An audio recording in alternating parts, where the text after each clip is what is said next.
Jemaat yang dikasihi Tuhan, hari ini pada Minggu Paskah ke-7 kita akan memulai kebaktian kita pada tanggal 24 Mei 2020. Tema khotbah hari ini adalah belajar memuliakan Tuhan. Haleluya! Aku mau bersyukur kepada Tuhan dengan segenap hati. Aku mau mengingat segala pertolongannya dan segala perbuatannya yang ajaib. Sungguh, Tuhan itu pengasih dan penyayang. Kasih-Nya tak pernah berkesudahan dalam hidup kami. Agung dan ajaiblah pekerjaan tangannya atas kehidupan kita. Bersyukurlah atas kebaikan-Nya, puji dan muliakan nama-Nya.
Jemaat Tuhan, marilah kita mengawali ibadah ini dengan sebuah pengakuan bahwa pertolongan kita adalah dalam nama Tuhan yang menjadikan langit dan bumi, yang kasih setianya tidak pernah meninggalkan kita buatan tangannya.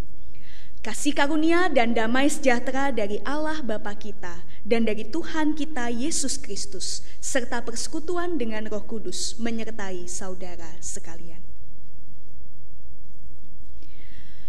Jemaat yang dikasihi Tuhan, tema ibadah kita pada hari ini adalah belajar memuliakan Tuhan. Saudara, kita seringkali mendengar bahwa tujuan hidup kita sebagai manusia adalah untuk memuliakan Tuhan. Nah, tetapi sebetulnya apa sih sesungguhnya makna dari memuliakan Tuhan? Dan apa wujud konkret dari memuliakan Tuhan? Saudara, biarlah melalui firman Tuhan yang akan kita dengar bersama-sama pada hari ini, kita dapat memahami dan mengukuhkan panggilan kita untuk terus menyatakan karya Kristus dan memuliakannya di dalam kehidupan kita. Biar Dia yang semakin besar dan kita yang semakin kecil. Nah, oleh karena pada saat ini, saudara, marilah kita melihat di dalam kehidupan kita. Ada begitu banyak perilaku, ada begitu banyak tutur kata dan sikap yang seringkali mencemari gambar Allah di dalam diri kita. Kehidupan yang penuh dengan kemunafikan, keangkuhan, ketidaksabaran, kebencian, yang pada akhirnya merusak persekutuan kita dengan sesama dan terlebih juga dengan Tuhan. Tapi kita bersyukur saudara, karena Tuhan kita adalah Tuhan yang pengasih dan penyayang. Ia mau mendengar dan menerima setiap penyesalan umatnya. Karena itu marilah kita mengakui kerapuhan serta kesalahan kita di hadapannya. Biarlah Roh Kudus yang memampukan kita untuk berbalik dari segala dosa dan kesalahan kita. Saudara, mari bersama kita berdoa.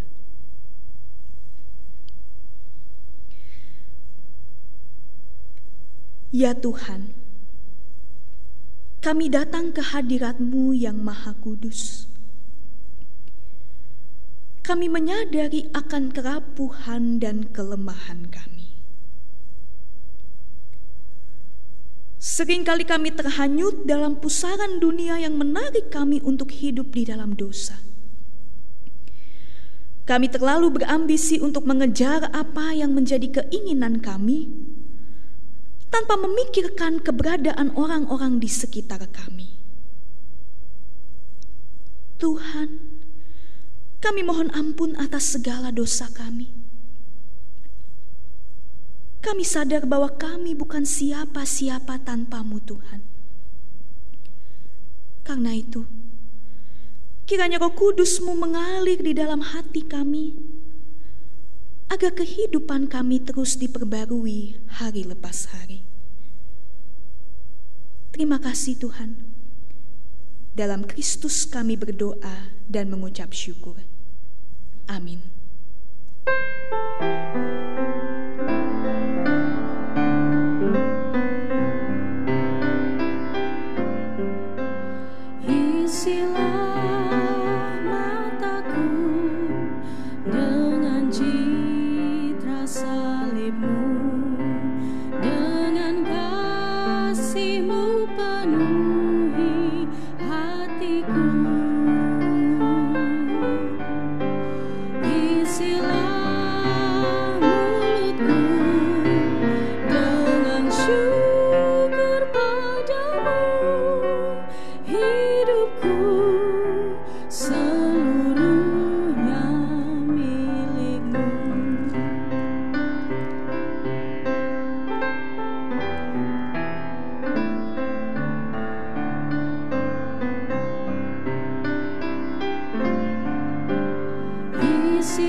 Saudara, mari bersama kita memohon bimbingan dan pertolongan Tuhan agar kita dapat memahami dan juga menjadi pelaku-pelaku firman-Nya.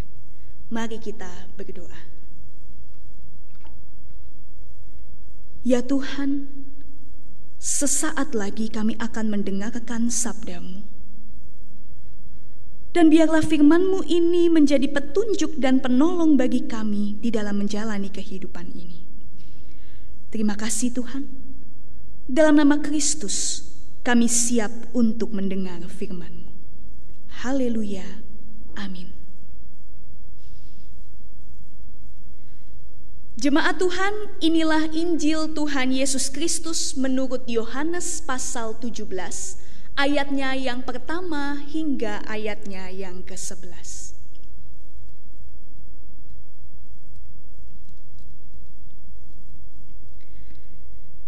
Yohanes pasal 17 ayatnya yang pertama hingga ayatnya yang ke-11. Lembaga Alkitab Indonesia memberi judul perikop ini Doa Yesus untuk murid-muridnya. Demikianlah kata Yesus. Lalu ia menengadah ke langit dan berkata, Bapa, telah tiba saatnya. Permuliakanlah anakmu, supaya anakmu mempermuliakan engkau. Sama seperti engkau telah memberikan kepadanya kuasa atas segala yang hidup, demikian pula ia akan memberikan hidup yang kekal kepada semua yang telah engkau berikan kepadanya. inilah hidup yang kekal itu, yaitu bahwa mereka mengenal Engkau, satu-satunya Allah yang benar, dan mengenal Yesus Kristus yang telah Engkau utus. Aku telah mempermuliakan Engkau di bumi dengan jalan menyelesaikan pekerjaan yang Engkau berikan kepadaku untuk melakukannya. Oleh sebab itu ya Bapa, permuliakanlah aku padamu sendiri dengan kemuliaan yang kumiliki di hadirat-Mu sebelum dunia ada. Aku telah menyatakan namamu kepada semua orang yang Engkau berikan kepadaku dari dunia. Mereka itu milik-Mu, dan Engkau telah memberikan mereka kepadaku, dan mereka telah menuruti firman-Mu. Sekarang mereka tahu bahwa semua yang Engkau berikan kepadaku itu berasal daripada-Mu. Sebab segala firman yang Engkau sampaikan kepadaku telah kusampaikan kepada mereka, dan mereka telah menerimanya. Mereka tahu benar-benar bahwa aku datang daripada-Mu, dan mereka percaya bahwa Engkaulah yang telah mengutus aku. Aku berdoa untuk mereka, bukan untuk dunia aku berdoa, tetapi untuk mereka yang telah Engkau berikan kepadaku, sebab mereka adalah milik-Mu, dan segala milik-Ku adalah milik-Mu, dan milik-Mu adalah milik-Ku, dan aku telah dipermuliakan di dalam mereka. Dan aku tidak ada lagi di dalam dunia, tetapi mereka masih ada di dalam dunia, dan aku datang kepadamu. Ya Bapa yang kudus, peliharalah mereka dalam namamu, yaitu namamu yang telah Engkau berikan kepadaku, supaya mereka menjadi satu, sama seperti kita. Demikianlah Injil Tuhan Yesus Kristus. Berbahagialah setiap kita yang mendengarkan firman Tuhan, menyimpannya dalam hati, dan melakukannya dalam hidup kita hari lepas hari. Haleluya. Haleluya, haleluya, haleluya.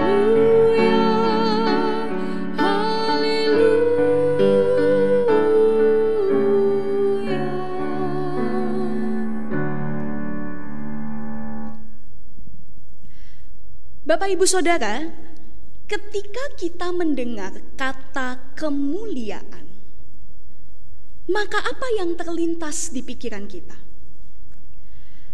Apakah kita membayangkan mulia itu adalah sesuatu yang mewah dan megah, layaknya perhiasan yang sering kita sebut sebagai logam mulia? Mulia itu berbicara tentang jabatan yang tinggi, fasilitas yang first class atau kelas pertama, kelas yang eksekutif yang mewah sekali, atau hal-hal lainnya yang tidak kalah wow. Nah saudara, kita memang tidak perlu menyangkal kalau seringkali pemahaman akan kata mulia seringkali memang identik dengan kemewahan, dengan sesuatu yang wow. Hal ini tidak perlu kita sangkali karena apa? Karena memang di dalam Kamus Besar Bahasa Indonesia, kata mulia memiliki dua pemahaman yang agaknya cukup berkaitan dengan pemahaman umum tadi. Yang pertama saudara, mulia itu kerap kali dihubungkan dengan kedudukan, pangkat, dan juga martabat. Punya status sosial yang tinggi, punya jabatan yang tinggi. Sehingga seringkali raja ya atau ratu itu kan sering dipanggil sebagai yang terhormat, yang mulia, ya. Lalu yang kedua, mulia itu berharga dan seringkali juga dihubungkan dengan logam, perhiasan yang mahal. Jadi pemahaman yang kedua menurut KBBI bahwa mulia itu berharga dan seringkali diidentikan dengan perhiasan yang mahal. Nah tetapi sebetulnya ada juga pemahaman ketiga dari kata mulia, yaitu bahwa mulia itu adalah luhur dan seringkali dikaitkan dengan akhlak atau tingkah laku yang baik. Nah jadi itulah pemahaman mulia yang mungkin ada di dalam dunia ini. Bahwa mulia seringkali diidentikan dengan kehormatan, kebesaran, keagungan, dan indikator atau tolak ukurnya adalah status sosial, tingkat ekonomi, dan hal-hal lain sebagainya. Nah, tapi bersama saudara, saya ingin mengajak kita untuk melihat bahwa konsep kemuliaan Allah di dalam Injil Yohanes sangat berbeda sekali dengan konsep kemuliaan yang kita pahami pada umumnya. Dan pemahaman konsep akan kemuliaan ini bisa menjadi satu pesan inspiratif buat kita agar kita memahami bagaimana sesungguhnya kehidupan yang memuliakan Allah. Nah, karena itu saya ajak kita untuk kembali melihat Yohanes pasal 17 ayat 1 sampai 11. Saudara, di dalam perikop ini jelas sekali tadi judulnya adalah doa Yesus bagi para muridnya. Dan untuk memudahkan kita, perikop ini bisa kita bagi menjadi dua bagian. Yang pertama saudara, dalam ayat 1 sampai ke 5, perikop ini berbicara tentang Yesus yang berdoa bagi kemuliaannya. Itu bagian yang pertama. Lalu di bagian yang kedua, di ayat 6 sampai 11, di sana kita bisa melihat barulah Yesus berdoa bagi para muridnya. Nah, mari kita berfokus dulu saudara pada bagian yang pertama, ketika Yesus berdoa bagi kemuliaannya. Kita melihat saudara, kalau Bapak Ibu Saudara membaca kembali perikop kita, di ayat 1 Yesus menyatakan demikian, Bapa, telah tiba saatnya, permuliakanlah anakmu. Nah, jadi di sini Yesus meminta agar Bapa mempermuliakan dirinya. Yesus meminta kepada Bapa agar dia dimuliakan. Dan pertanyaannya Bapak Ibu Saudara, apakah permohonan Yesus yang minta untuk dimuliakan adalah permohonan yang berpusat pada kepentingan dirinya? Bahwa Yesus ingin agar dia menjadi semakin tenar, bahwa Yesus ingin agar dia menjadi semakin terkenal, namanya semakin diagung-agungkan dan dielu-elukan oleh banyak orang. Apakah permohonan Yesus berarti bahwa dia ingin untuk semakin dikenal? Tentu tidak. Karena kalau kita perhatikan di dalam kalimat selanjutnya, Yesus mengatakan, permuliakanlah anakmu supaya anakmu mempermuliakan engkau. Nah, jadi jelas sekali Bapak Ibu Saudara bahwa permohonan Yesus untuk dimuliakan punya satu tujuan. Dan tujuan itu bukan untuk kepentingan dirinya, bukan untuk ketenaran dirinya, tapi permuliaan Yesus itu adalah supaya kehadiran Sang Bapa menjadi nyata di dalam kehidupannya. Nah, kita tahu Bapak Ibu Saudara bahwa di dalam sepanjang kehidupan Yesus, Yesus selalu menghadirkan Sang Bapa di dalam kata dan juga perbuatannya.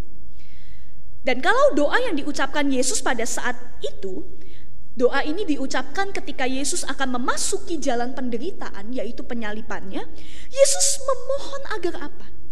Yesus memohon agar dia tetap bisa merendahkan diri, dia tetap bisa taat dan setia untuk melakukan kehendak Bapanya, sehingga pada akhirnya Sang Bapa lah yang dipermuliakan melalui karya keselamatannya.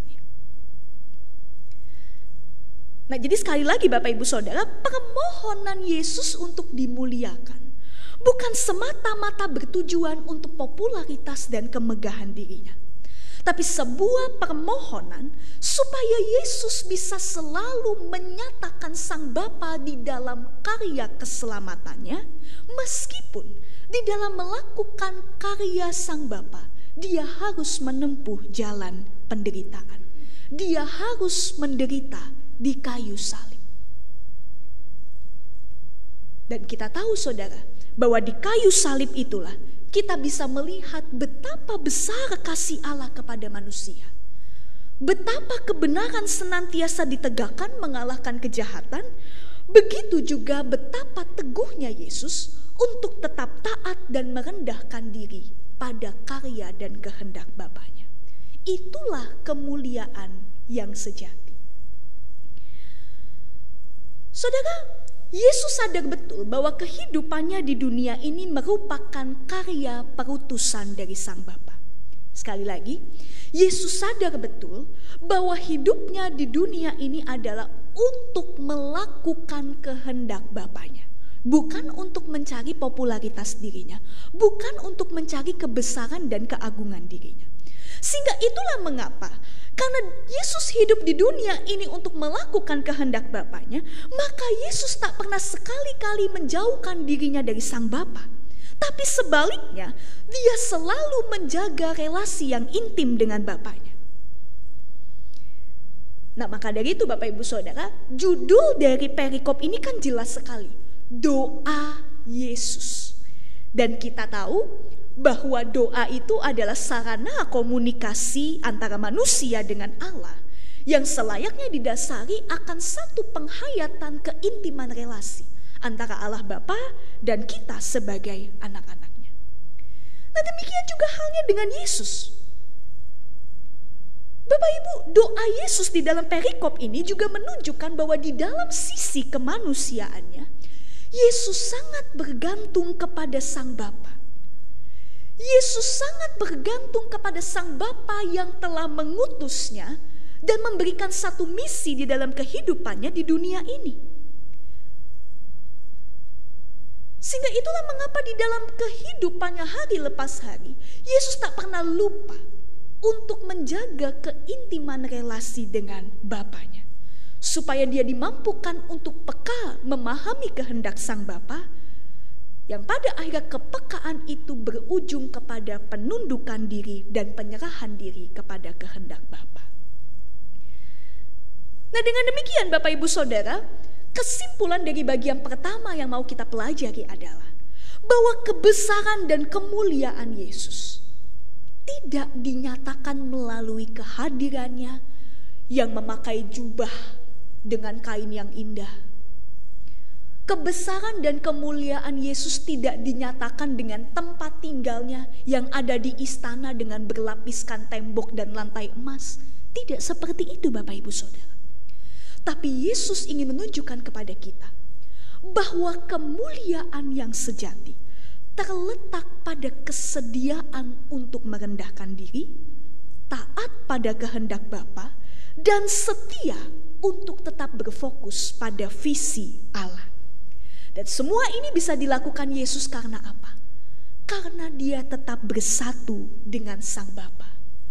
Karena dia tetap bersatu dengan Sang Bapa yang memberinya kekuatan, yang memberinya kepekaan untuk mendengarkan kehendaknya.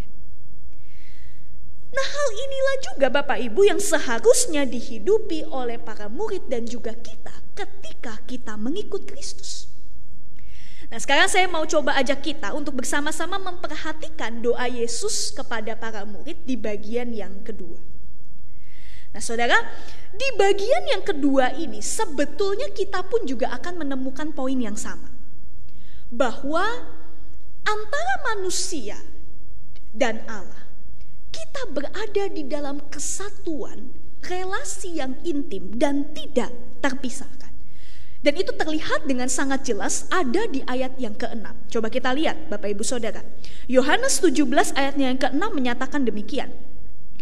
Mereka itu milikmu dan engkau telah memberikan mereka kepadaku dan mereka telah menuruti firman.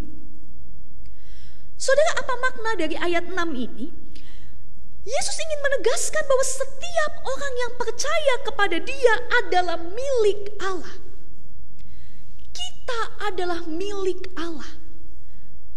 Dan kepemilikan ini punya makna yang sangat penting. Setidaknya ada dua hal yang bisa kita renungkan Bapak Ibu Saudara. Yang pertama, ketika kita dinyatakan bahwa kita adalah milik Allah, maka hidup kita tak lagi berbicara tentang diri kita. Tapi seharusnya hidup seorang percaya adalah hidup yang berorientasi kepada Tuhan yang memiliki kehidupan kita. Hidup seorang percaya adalah hidup yang menjalani dan memenuhi seluruh firman Allah. Sehingga dengan demikian Bapak Ibu Saudara, perlulah bagi kita untuk apa? Untuk terus belajar mengenal Allah yang memiliki kehidupan kita. Saudara, gimana caranya kita mau bersatu kalau kita tidak mengenal? Ini kan sama halnya seperti proses dari seseorang pendekatan, pacaran, lalu bisa menikah. Bagaimana mungkin kita bisa menikah dengan seseorang yang tidak kita kenali? Tentu harus ada proses perkenalan dulu. Kalau kata anak muda ada proses PDKT dulu ya. Mengenal dia ini orangnya bagaimana sih, barulah kita bisa bersatu di dalam kehidupan pernikahan. Nah, sama halnya juga dengan relasi kita dengan Allah. Kita tak mungkin bisa bersatu dengan Allah kalau kita tidak mengenal Allah. Dan mengenal Allah, Bapak Ibu Saudara, tidak hanya sekedar memahami secara intelektual. Oh, saya tahu Tuhan itu ada. Oh, saya tahu Alkitab Perjanjian Lama dan Perjanjian Baru. Tapi mengenal itu mensyaratkan sebuah relasi yang intim dan pengalaman iman yang kita hidupi di dalam keseharian. Nah, jadi saudara, sekali lagi mengenal itu bukan hanya sekedar kita berbicara tentang Kristus, tapi kita berbicara dengan Kristus. Bedakan saudara, berbicara tentang Kristus dan berbicara dengan Kristus itu adalah dua hal yang berbeda. Mengenal bukan hanya sekedar kita tahu akan kehadiran Kristus, tapi berjumpa dengan Kristus secara pribadi. Maka itulah kesatuan yang sejati.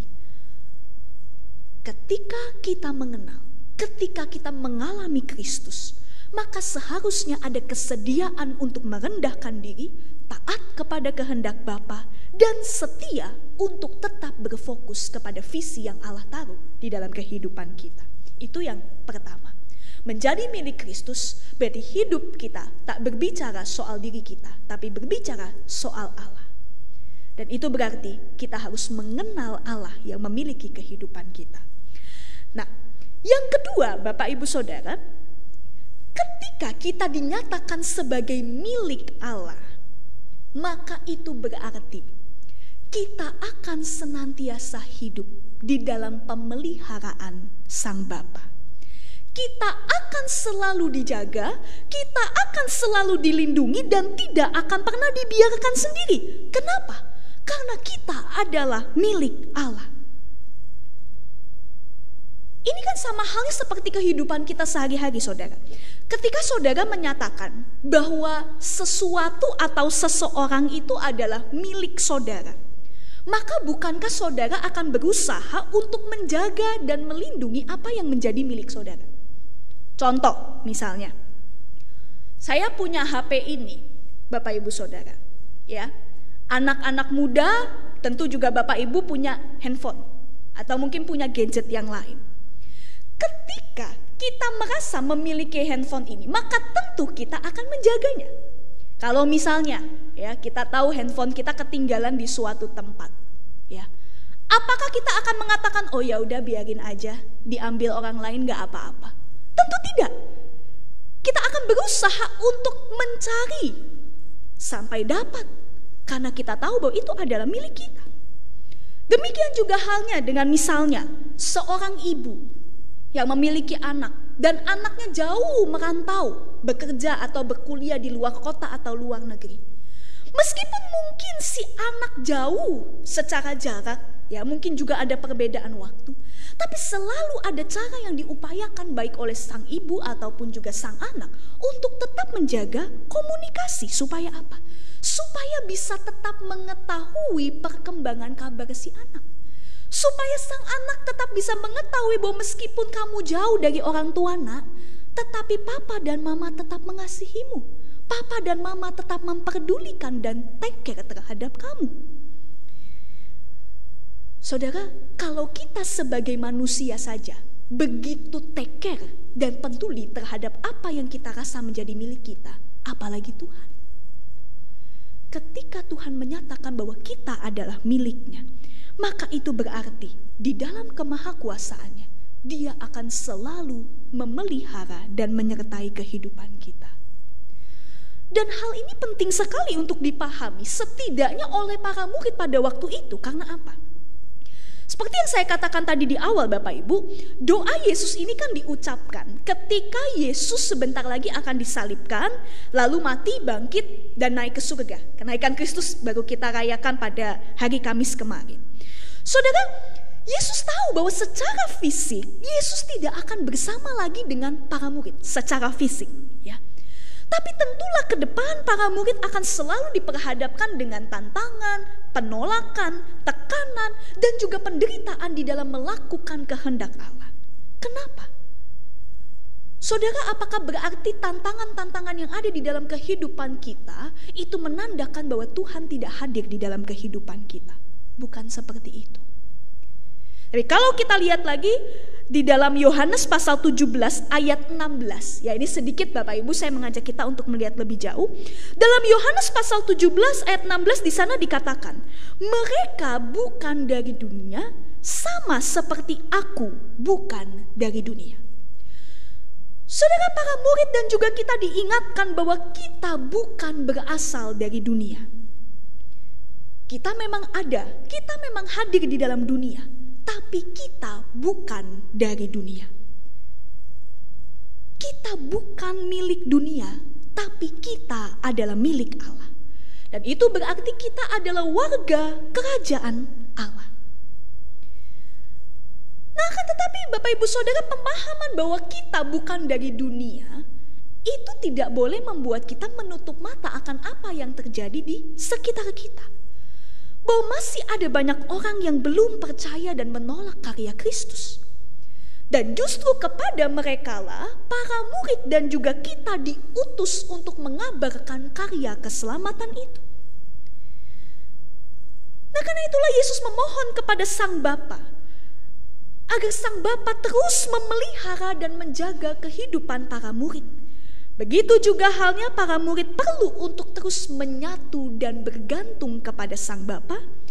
Sebab Bapak Ibu Saudara, bukankah kesatuan antara umat percaya dengan Allah menjadi modal utama di dalam kita menghadapi tantangan dan tekanan dari dunia? Saya ulang sekali lagi Bapak Ibu, bukankah kesatuan antara kita dengan Allah menjadi modal utama bagi kita untuk menghadapi berbagai macam tantangan dan penolakan dari dunia ini? Nah Bapak Ibu, saya membawa satu barang ya di sini. Bapak Ibu tentu tahu ini ya. Ini ada di kamar saya bawa dari kamar saya.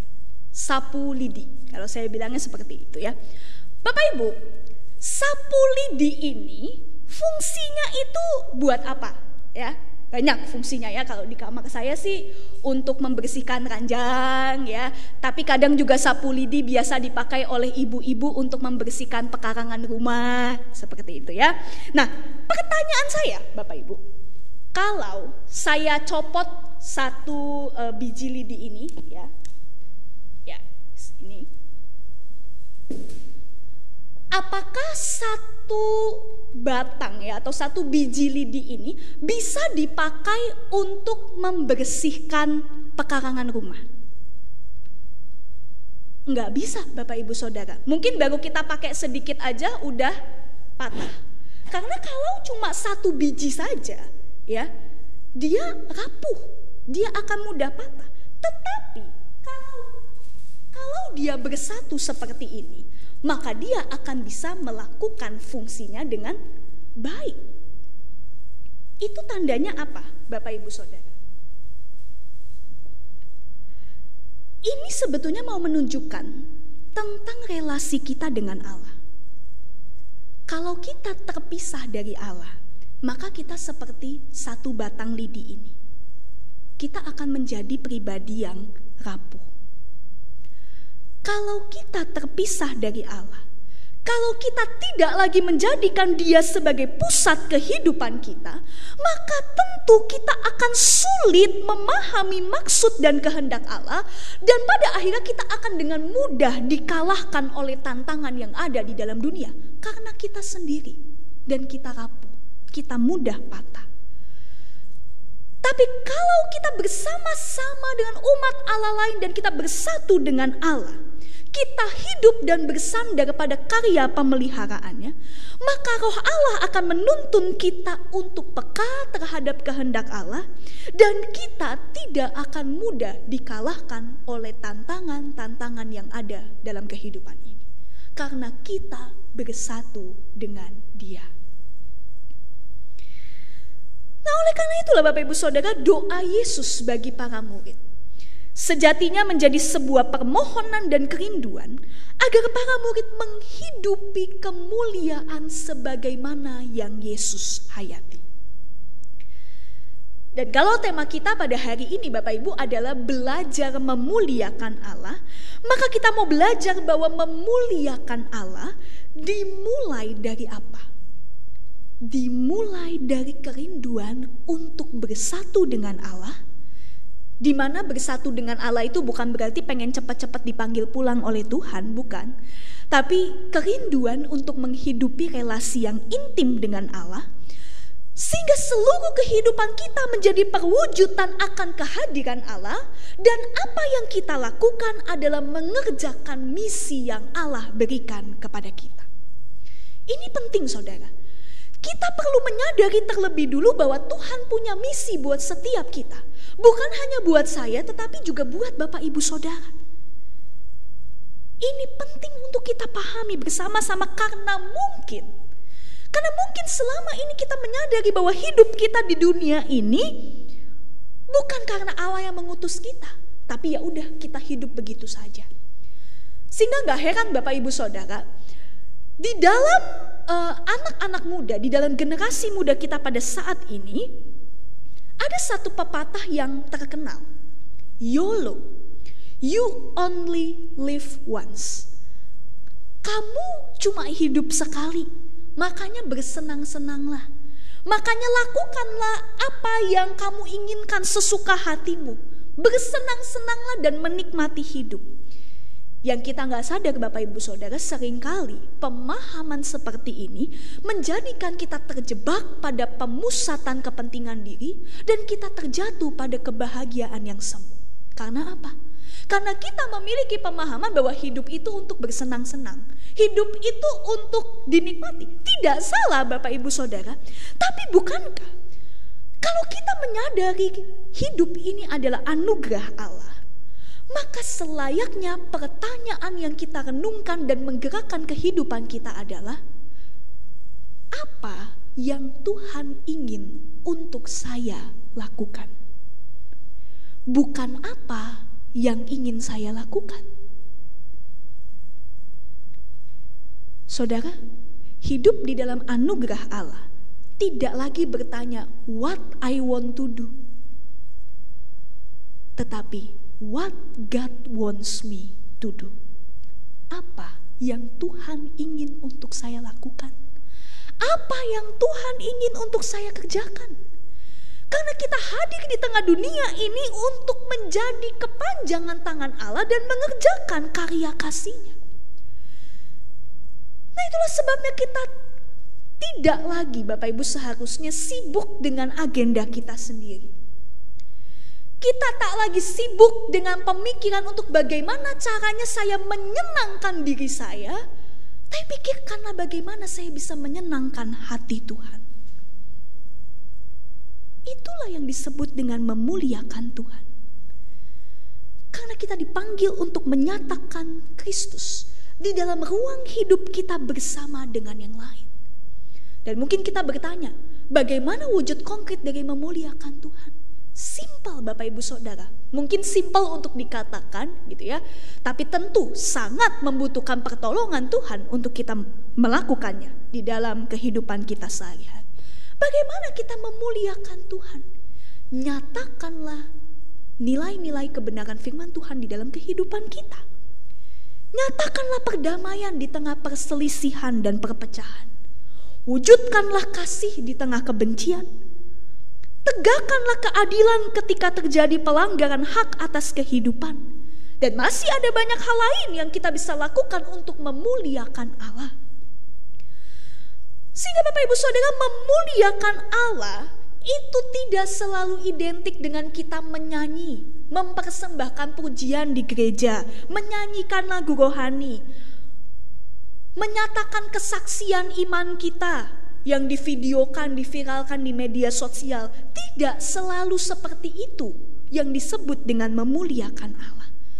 Tapi Bapak Ibu Saudara, memuliakan Allah Ini berbicara pertama-tama soal keintiman kita dengan Allah yang melahirkan sikap hati untuk taat dan setia melakukan kehendak-Nya. Itu bukti nyata ketika kita mengakui kebesaran dan keagungan Allah. Nah, oleh sebab itu, memuliakan Allah, Bapak Ibu Saudara, ini sebenarnya berbicara tentang kehidupan kita kok. Memuliakan Allah ini bukan sesuatu yang mengawang-awang, tapi memuliakan Allah ini berbicara tentang kehidupan kita yang tidak lagi berpusat pada diri kita, tapi berpusat kepada Allah. Bagaimana kita melakukan hal-hal yang mungkin dianggap biasa, tapi kita melakukannya dengan kasih yang luar biasa. Bagaimana kita melakukan hal-hal yang mungkin dipandang sepele oleh orang lain, tapi kita melakukannya dengan cara Allah dan dengan kasih yang berlimpah. Itulah memuliakan Tuhan. Saudara, coba lihat deh. Yesus melakukan karya pelayanannya dimulai dari mana? Dimulai bersama dengan orang-orang yang sederhana. Dimulai dengan para muridnya yang mostly atau sebagian besar mereka itu status sosial dan status ekonominya menengah ke bawah. Para nelayan. Yesus juga berkarya dari satu tempat ke tempat yang lain yang kebanyakan juga adalah kota-kota kecil. Tapi bukankah Bapak Ibu Saudara, pelayanan Yesus meluas ke berbagai tempat. Dari pelayanannya kepada orang-orang yang sederhana dan di tempat yang sederhana, tapi pelayanan Yesus bisa meluas ke berbagai tempat. Nama Yesus bisa dikenal di berbagai tempat. Oleh karena apa? Karena Dia melakukannya dengan kasih yang melimpah dan dengan cara kerja Allah. Dia melakukannya dengan kasih yang besar, sehingga benih dari firman yang ditabur itu tidak kembali dengan sia-sia. Meskipun memang betul ada orang yang menolak Yesus, tapi bukankah ada juga banyak orang yang merasa bahwa kehidupannya dipulihkan dan diubahkan oleh Yesus. Nah, oleh karena itu, saudara, biarlah firman Tuhan pada hari ini semakin meneguhkan kita untuk hidup di dalam persatuan dengan Roh Allah. Sehingga kemanapun kita pergi, kepada siapapun kita berjumpa, biarlah Allah sendiri yang akan menyatakan dirinya melalui tutur kata dan juga perilaku kita. Minggu depan, saudara, tanggal 31, kita akan bersama-sama merayakan Pentakosta, ketika Roh Kudus dicurahkan untuk menyertai kehidupan umatnya di sepanjang masa. Maka biarlah kita boleh semakin menundukkan diri kita, menyerahkan kehidupan kita untuk hidup di dalam bimbingan Roh-Nya, sehingga kita bisa dengan sungguh-sungguh menghidupi apa yang dikatakan oleh Yohanes Pembaptis. Biar Dia yang semakin besar dan aku yang semakin kecil.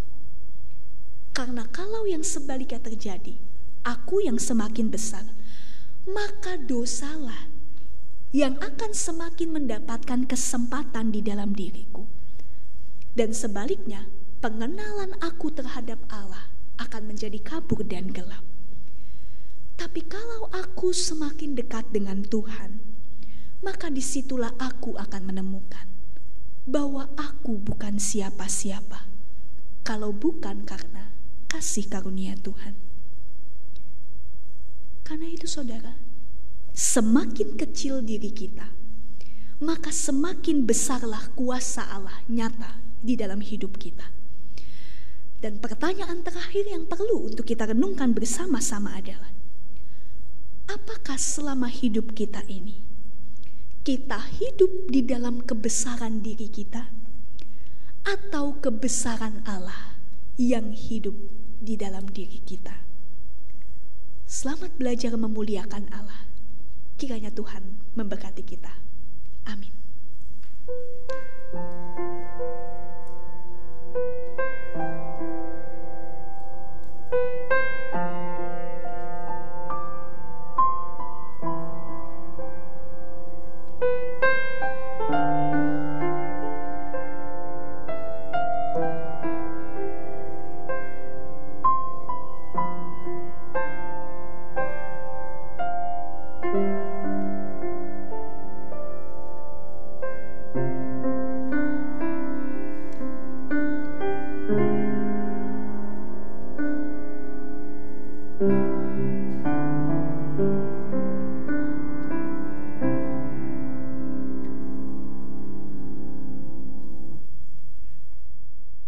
bersama dengan umat Allah di masa lalu, masa kini, dan masa yang akan datang, marilah kita bersama mengikrarkan pengakuan iman rasuli.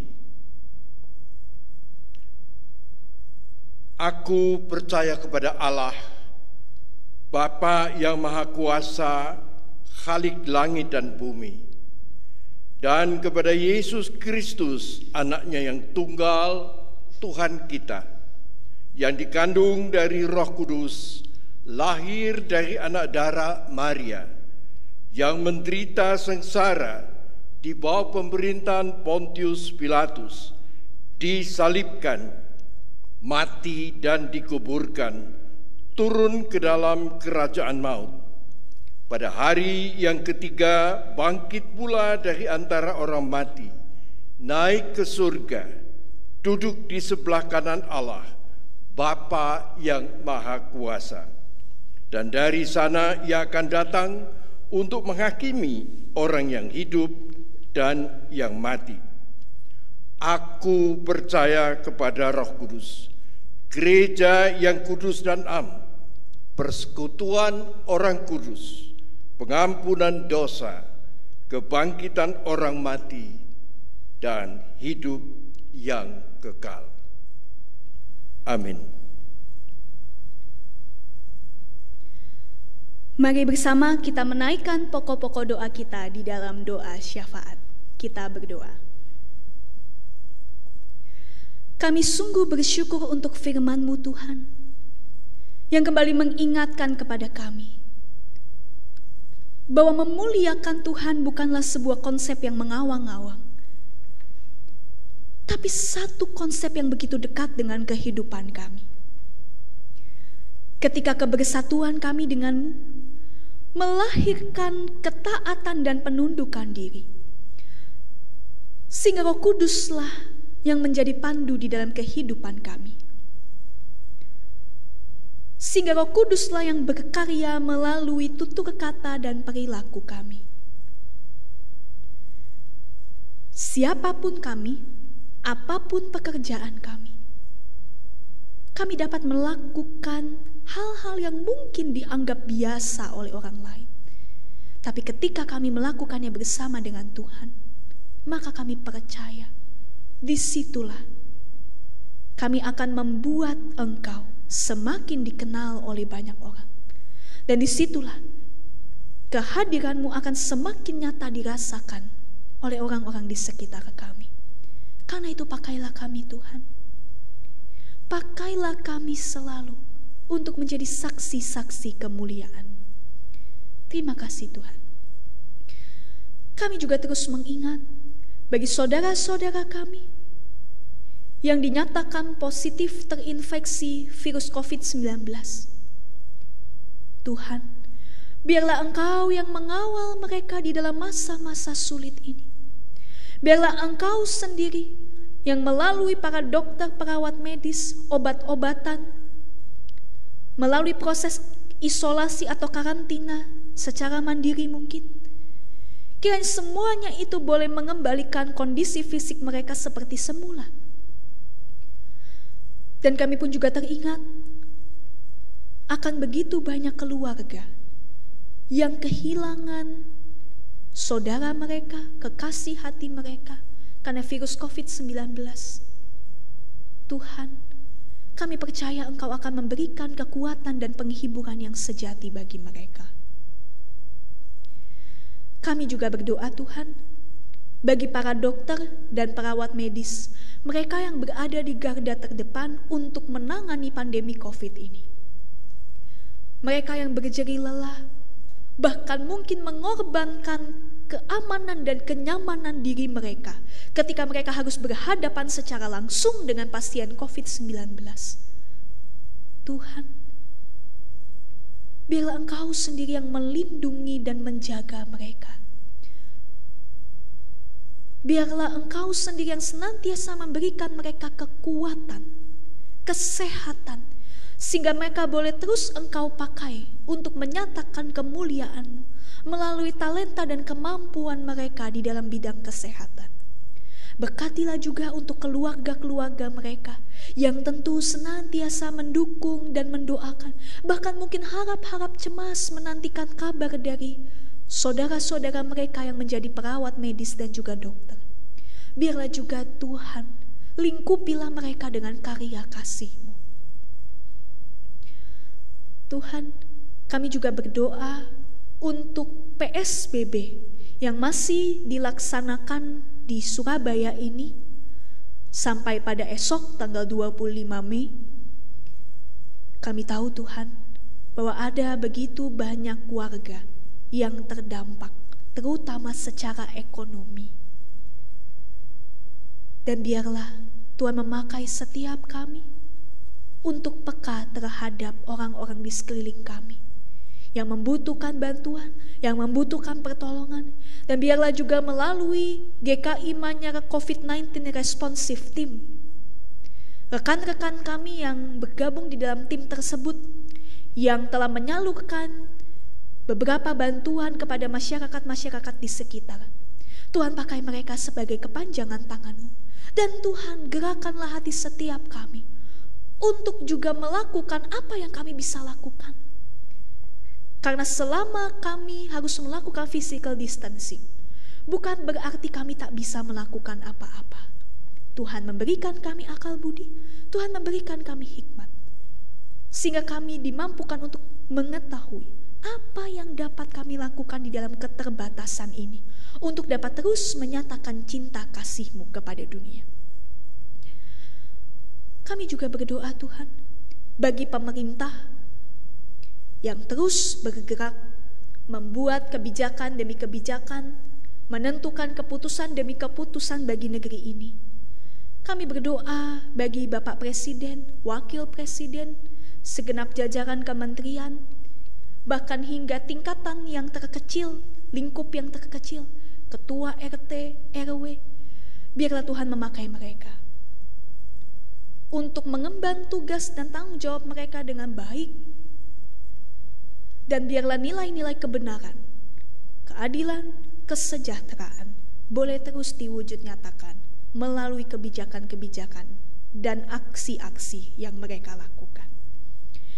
Ya Tuhan, inilah segala seru dan permohonan kami. Kiranya belas kasih-Mu melingkupi setiap kami dan penyertaan-Mu yang menuntun perjalanan kehidupan kami.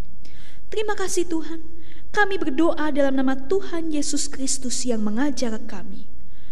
Bapa kami yang ada di surga, dikuduskanlah nama-Mu, datanglah kerajaan-Mu, jadilah kehendak-Mu di bumi seperti di sorga. Berikanlah kami pada hari ini makanan kami yang secukupnya, dan ampunilah kami akan kesalahan kami, seperti kami juga mengampuni orang yang bersalah kepada kami. Dan janganlah membawa kami ke dalam pencobaan, tetapi lepaskanlah kami daripada yang jahat. Karena Engkaulah yang empunya kerajaan dan kuasa dan kemuliaan sampai selama-lamanya. Amin. Marilah kita membawa persembahan dengan hati yang bersyukur sambil mengingat firman-Nya. Biarlah mereka bersyukur kepada Tuhan karena kasih setianya, karena perbuatannya yang ajaib terhadap anak-anak manusia. Biarlah mereka mempersembahkan korban syukur dan menceritakan pekerjaan-pekerjaannya dengan sorak-sorai. Mazmur 107, 21 dan 22. Jemaat dapat memberikan persembahan melalui transfer rekening bank GKI Manyar yang tertera di layar, melalui pemindaian scanning QR Code GKI Manyar, atau mengumpulkan persembahan dalam amplop dan dibawa pada saat kita dapat beribadah kembali di dalam gedung gereja.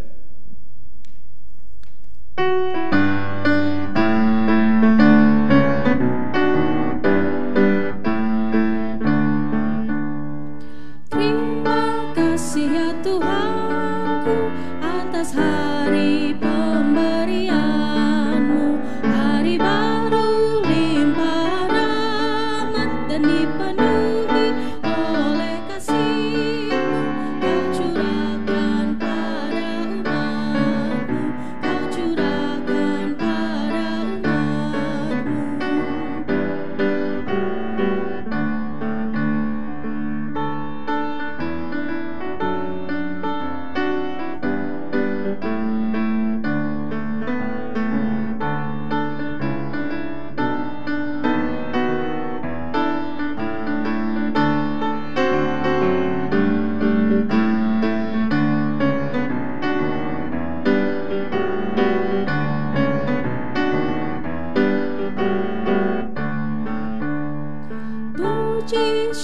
ku ucapkan atas waktu yang kau ciptakan. Ku taati, ku hargai di dalam kata dan perbuatanku, agar nyata hidup beriman, agar nyata hidup beriman.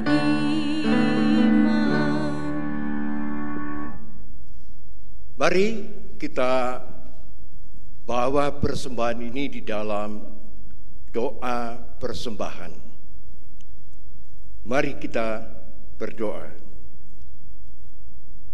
Puji syukur kepadamu ya Tuhan, di tengah keadaan-keadaan yang tidak biasa, kami masih diberi anugerah, diberi kesempatan berperan, diberikan anugerah untuk mampu mempersembahkan persembahan ini. Tuhan, kami tahu bahwa pelayanan gereja ini masih dan harus akan bergerak terus. Biaya-biaya yang dibutuhkan untuk menjalankan peran gereja ini masih terus kami kembangkan dan terus kita lanjutkan untuk menyapa jemaat, untuk mengerjakan peran-peran kami masing-masing di dalam kehidupan ini. Karena itu Tuhan, gerakkanlah jemaat, gerakkanlah setiap orang untuk menyatukan hati, untuk melakukan persembahan kepada Tuhan. Tidak hanya melalui dana, tetapi juga hati yang melayani dan senantiasa menyatukan hidup kita, terutama mengintegrasikan dengan kehendak Allah. Tuhan, kami mensyukuri segala sesuatu yang telah Kau peliharakan hidup kami, hidup keluarga kami, hidup rohani kami di dalam kehidupan bergereja ini. Tuhan, kami pasrahkan persembahan ini Tuhan. Sekiranya Tuhan menghendaki, kami senantiasa akan mengembangkan layanan yang sesuai dengan kebutuhan jemaat kami. Dan kami melakukan ini Tuhan dengan sukacita, karena Tuhan sudah memberi lebih dulu. Kami persembahkan persembahan ini di dalam nama Tuhan Yesus Kristus. Amin.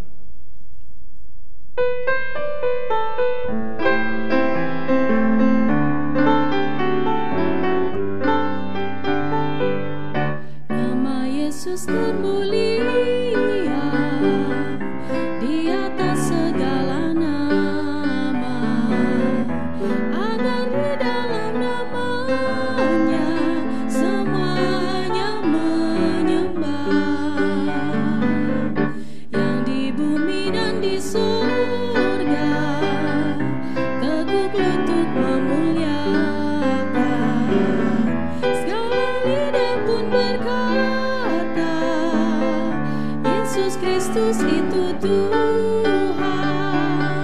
Terpuji namanya, terpuji namanya.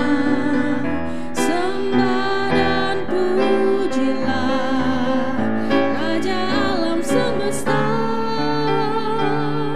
Yang di bumi dan di surga teguk lutut memuliakan. Segala lidah pun berkata, Yesus Kristus itu Tuhan.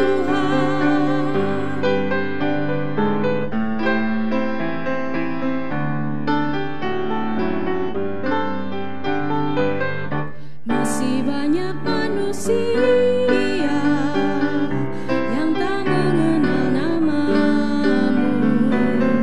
Suruh hamba yang setia kerja dan bertekun.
Jemaat Tuhan, bukalah hatimu untuk menerima aliran kuasa-Nya. Kami membuka hati dan mengarahkan diri kami kepadanya. Jadilah saksi karya Allah. Syukur kepada Allah. Muliakanlah Dia dalam hidupmu. Kami memuliakan Dia, Allah sang sumber pengharapan. Kini terimalah berkat Tuhan. Kasih Tuhan mengiringimu dan sayapnya melindungimu.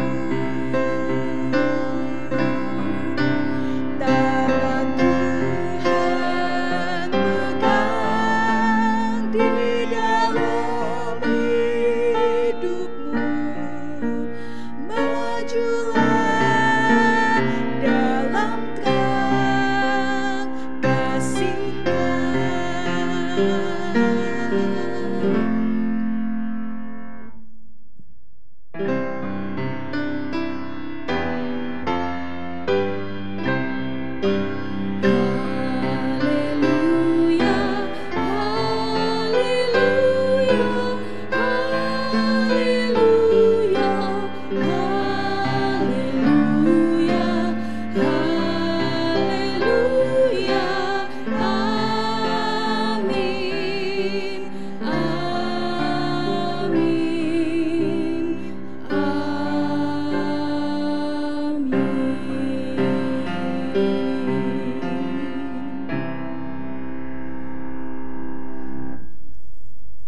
Kebaktian telah selesai. Kita mengucap syukur kepada Tuhan dan jemaat diharapkan mendapat anugerah kesehatan, damai sejahtera di dalam rumah tangga. Mari kita jumpa lagi dalam kebaktian berikutnya. Tuhan Yesus memberkati kita semua.